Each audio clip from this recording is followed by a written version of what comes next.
et cet or, pardonne-lui. S'il a péché contre toi 7 fois dans une journée, et que 7 fois dans la journée il revienne vers toi et dise « J'ai eu tort », tu lui pardonneras. Les apôtres dirent au Seigneur « Augmente notre foi ». Le Seigneur dit « Si vous aviez de la foi comme une graine de moutarde, vous diriez à ce mûrier « Déracine-toi et va te planter dans la mer, et il vous obéirait. » Si l'un de vous a un esclave qui laboure ou garde les troupeaux, lui dira-t-il « À son retour des champs, viens tout de suite te mettre à table ». Ne lui dira-t-il pas au contraire « Prépare-moi à souper, ajuste ta tenue pour me servir jusqu'à ce que j'aie bu et mangé. Après cela, toi tu mangeras et tu boiras. » A-t-il de la reconnaissance envers cet esclave parce qu'il a fait ce qui lui était ordonné? Je ne pense pas. Vous de même, quand vous avez fait tout ce qui vous a été ordonné, dites, nous sommes des serviteurs inutiles, nous avons fait ce que nous devions faire. Guérison de 10 lépreux. Alors qu'ils se rendaient à Jérusalem, Jésus passa entre la Samarie et la Galilée. Comme il entrait dans un village, 10 lépreux vinrent à sa rencontre. Ils se tinrent à distance et se mirent à lui dire « Jésus, Maître, aie pitié de nous. » Lorsqu'il les vit, Jésus leur dit « Allez vous montrer aux prêtres. » Pendant qu'ils y allaient, ils furent guéris. L'un d'eux, se voyant guéri, revint sur ses pas en rendant gloire à Dieu à haute voix. Il tomba le visage contre terre aux pieds de Jésus et le remercia. C'était un Samaritain. Jésus prit la parole et dit « Les 10 n'ont-ils pas été guéris? Et les 9 autres, où sont-ils? Ne s'est-il trouvé que cet étranger pour venir et rendre gloire à Dieu ?» Puis il lui dit « Lève-toi, vas-y, ta foi t'a sauvé. » La venue du royaume de Dieu. Les pharisiens demandèrent à Jésus quand viendrait le royaume de Dieu. Il leur répondit « Le royaume de Dieu ne vient pas en se faisant remarquer. On ne dira pas il est ici ou il est là. En effet, le royaume de Dieu est au milieu de vous. » Puis il dit aux disciples « Un temps viendra où vous désirerez voir même un seul des jours du Fils de l'homme, et vous ne le verrez pas. On vous dira il est ici, il est là, n'y allez pas, n'y courez pas. En effet, tout comme l'éclair resplendit et brille d'une extrémité du ciel à l'autre, ainsi sera le Fils de l'homme dans son jour. Mais il faut auparavant qu'il souffre beaucoup et qu'il soit rejeté par cette génération. Ce qui est arrivé à l'époque de Noé arrivera de même au jour du Fils de l'homme. Les hommes mangeaient, buvaient, se mariaient et mariaient leurs enfants, jusqu'au jour où Noé est entré dans l'arche. Puis le déluge est venu et les a tous fait mourir. Ce sera comme à l'époque de Lot, les hommes mangeaient, buvaient, achetaient, vendaient, plantaient, construisaient. Mais le jour où Lot est sorti de Sodome, une pluie de feu et de soufre est tombée du ciel et les a tous fait mourir. Il en ira de même le jour où le Fils de l'homme apparaîtra. Ce jour-là, que celui qui sera sur le toit et qui aura ses affaires dans la maison ne descende pas pour les prendre, et que celui qui sera dans les champs ne retourne pas non plus en arrière. Souvenez-vous de la femme de Lot. Celui qui cherchera à sauver sa vie la perdra, et celui qui la perdra la conservera. Je vous le dis, cette nuit-là, 2 personnes seront dans un même lit. L'une sera prise et l'autre laissée. 2 femmes moudront ensemble, l'une sera prise et l'autre laissée. 2 hommes seront dans un champ, l'un sera pris et l'autre laissé. Les disciples lui dirent « Où cela se passera-t-il, Seigneur ?» Il répondit « Là où sera le corps, là se rassembleront aussi les vautours. » Parabole de la veuve et du juge. Jésus leur dit une parabole pour montrer qu'ils devaient toujours prier sans se décourager. Il dit « Il y avait dans une ville un juge qui ne craignait pas Dieu et qui n'avait d'égard pour personne. Il y avait aussi dans cette ville une veuve qui venait lui dire « Rends-moi justice contre ma partie adverse. » Pendant longtemps il refusa. Mais ensuite il se dit Puisque cette veuve me fatigue, je vais lui rendre justice afin qu'elle ne vienne pas sans cesse me déranger. » Le Seigneur ajouta: « Écoutez ce que dit le juge injuste.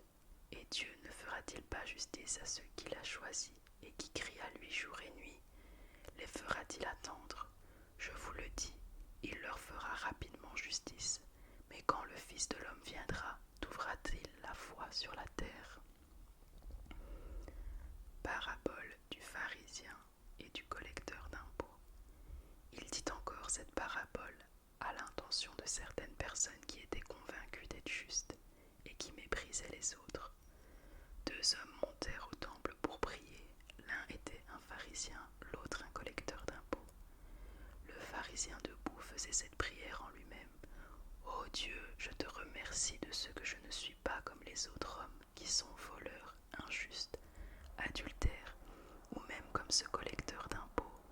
Je jeûne 2 fois par semaine et je donne la dîme de tous mes revenus. » Le collecteur d'impôts, lui, se tenait à distance et n'osait même pas lever les yeux au ciel, mais il se frappait la poitrine en disant: « Ô Dieu, aie pitié de moi, qui suis un pécheur. » Je vous le dis, lorsque ce dernier descendit chez lui, il était considéré comme juste, mais pas le pharisien. En effet, toute personne qui s'élève sera abaissée, et celle qui s'abaisse sera élevée. Les petits-enfants et l'homme riche. Des gens lui amenaient même de tout petits enfants, afin qu'il les touche. Mais les disciples, en voyant cela, leur firent des reproches. Jésus appela les enfants et dit: « Laissez les petits-enfants venir à moi, et ne les en empêchez pas, car le royaume de Dieu est pour ceux qui leur ressemblent. Je vous le dis en vérité, celui qui n'accueille pas le royaume de Dieu comme un enfant n'y entrera pas. » Un chef interrogea Jésus et dit: « Bon maître, que dois-je faire pour hériter de la vie éternelle ?»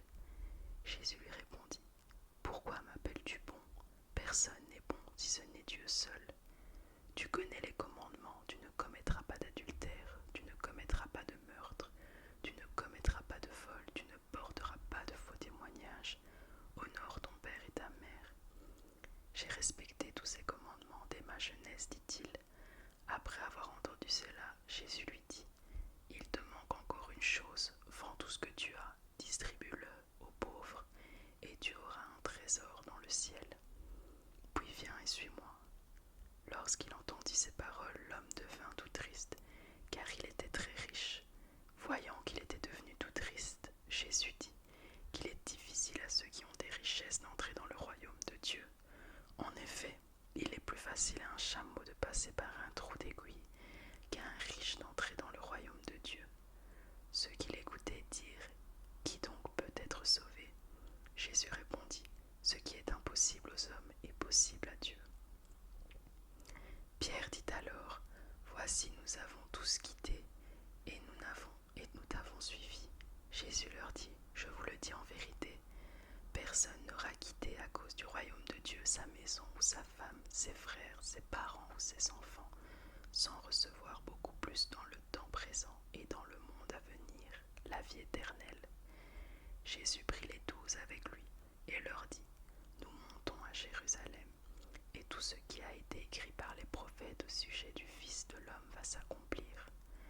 En effet, il sera livré aux non-juifs, on se moquera de lui, on l'insultera, on crachera sur lui, et après l'avoir fouetté, on le fera mourir. Le 3e jour, il ressuscitera. » Mais les disciples ne comprirent rien à cela, c'était pour eux un langage obscur, des paroles dont ils ne saisissaient pas le sens. Jésus à Jéricho. Comme Jésus était près de Jéricho, un aveugle était assis au bord du chemin et mendiait. Il entendit la foule passer et demanda ce qui se passait.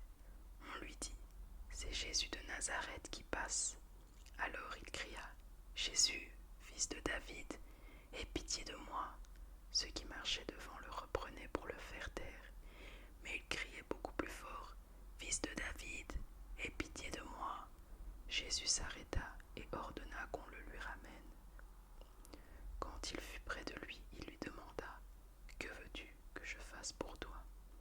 Il répondit: « Seigneur, que je retrouve la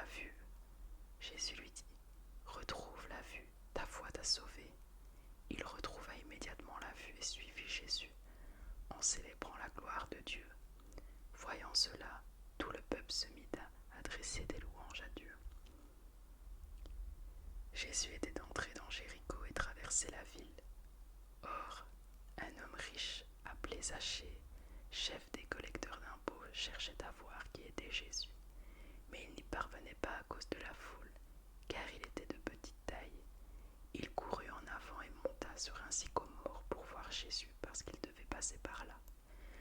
Lorsque Jésus fut arrivé à cet endroit, il leva les yeux, le vit et lui dit « Zachée, dépêche-toi de descendre, car il faut que je m'arrête aujourd'hui chez toi. » Zachée s'empressa de descendre et l'accueillit avec joie.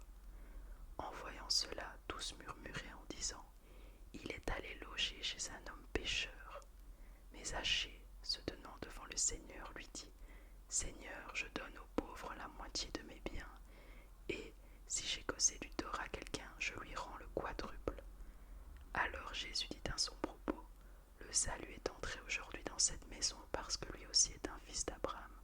En effet, le Fils de l'homme est venu chercher et sauver ce qui était perdu. » Parabole des serviteurs et des récompenses. Comme la foule écoutait cela, Jésus ajouta une parabole. En effet, il était près de Jérusalem et l'on croyait que le royaume de Dieu allait apparaître immédiatement. Il dit donc, un homme de haute naissance partait dans un pays lointain pour se faire désigner roi et revenir ensuite. Il appela 10 de ses serviteurs, leur remit 10 pièces d'or et leur dit « Faites-les fructifier jusqu'à ce que je revienne. » Cependant ses concitoyens le détestaient, et ils envoyèrent une délégation après lui pour dire « Nous ne voulons pas que cet homme règne sur nous. » Lorsqu'il fut de retour après avoir été désigné roi, il fit venir les serviteurs auxquels il avait donné de l'argent, afin de savoir quel bénéfice chacun avait fait. Le premier se présenta et dit « Seigneur, ta pièce d'or en a rapporté 10. » Il lui dit « C'est bien, bon serviteur, parce que tu as été fidèle dans une petite chose, reçois le gouvernement de 10 villes. » Le deuxième vint et dit « Seigneur, ta pièce d'or en a produit 5. » Il lui dit « Toi aussi, sois établi responsable de 5 villes. » Un autre vint et dit « Seigneur, voici ta pièce d'or que j'ai gardée dans un linge. En effet, j'avais peur de toi parce que tu es un homme sévère. Tu prends ce que tu n'as pas déposé, tu moissonnes ce que tu n'as pas semé. » Il lui dit « Je vais te juger sur tes propres paroles, mauvais serviteur. Tu savais que je suis un homme sévère, que je prends ce que je n'ai pas déposé et que je moissonne ce que je n'ai pas semé. Pourquoi donc n'as-tu pas mis mon argent dans une banque, afin qu'à mon retour je le retire avec un intérêt? Puis dit à ceux qui étaient là, enlevez-lui la pièce d'or et donnez-la à celui qui en a 10. Ils lui dirent, Seigneur, il a déjà 10 pièces d'or. Je vous le dis, répondit-il, on donnera à toute personne qui a, mais à celui qui n'a pas, on enlèvera même ce qu'il a. Quant à mes ennemis qui n'ont pas voulu que je règne sur eux, amenez-les ici et mettez-les à mort devant moi. Entrée triomphante de Jésus à Jérusalem. Après avoir dit cela, Jésus marcha devant la foule pour monter à Jérusalem. Lorsqu'il approcha de Bethphagée et de la Béthanie, vers la colline appelée Mont des Oliviers, Jésus envoya 2 de ses disciples en leur disant « Allez au village qui est en face. Quand vous y serez, entrez. Vous trouverez un ânon attaché sur lequel personne n'est encore jamais monté. Détachez-le et amenez-le. Si quelqu'un vous demande pourquoi le détachez-vous, vous lui répondrez « Le Seigneur en a besoin. » Ceux qui étaient envoyés partirent et trouvèrent tout comme Jésus le leur avait dit. Comme ils détachaient l'ânon, ses maîtres leur dirent « Pourquoi détachez-vous l'ânon ?» Ils répondirent « Le Seigneur en a besoin. » Et ils amenèrent l'ânon à Jésus. Après avoir jeté leur manteau sur son dos, ils firent monter Jésus. À mesure qu'il avançait, les gens étendaient leurs vêtements sur le chemin. Déjà, il approchait de Jérusalem vers la descente du mont des Oliviers. Alors toute la foule des disciples remplis de joie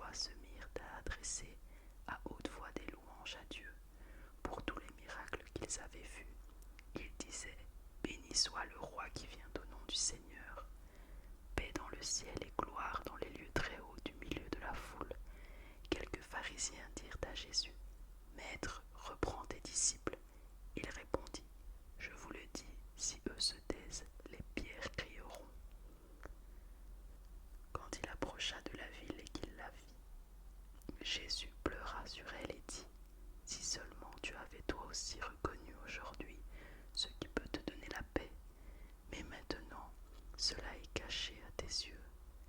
Des jours viendront pour toi où tes ennemis t'entoureront d'ouvrages fortifiés, t'encercleront et te serreront de tous côtés. Ils te détruiront, toi et tes enfants au milieu de toi. Ils ne laisseront pas en toi pierre sur pierre parce que tu n'as pas reconnu au moment où tu as été visité. Jésus entra dans le temple et se mit à en chasser les marchands. Il leur dit: il est écrit, mon temple sera une maison de prière, mais vous en avez fait une caverne de voleurs. Il enseignait tous les jours dans le temple.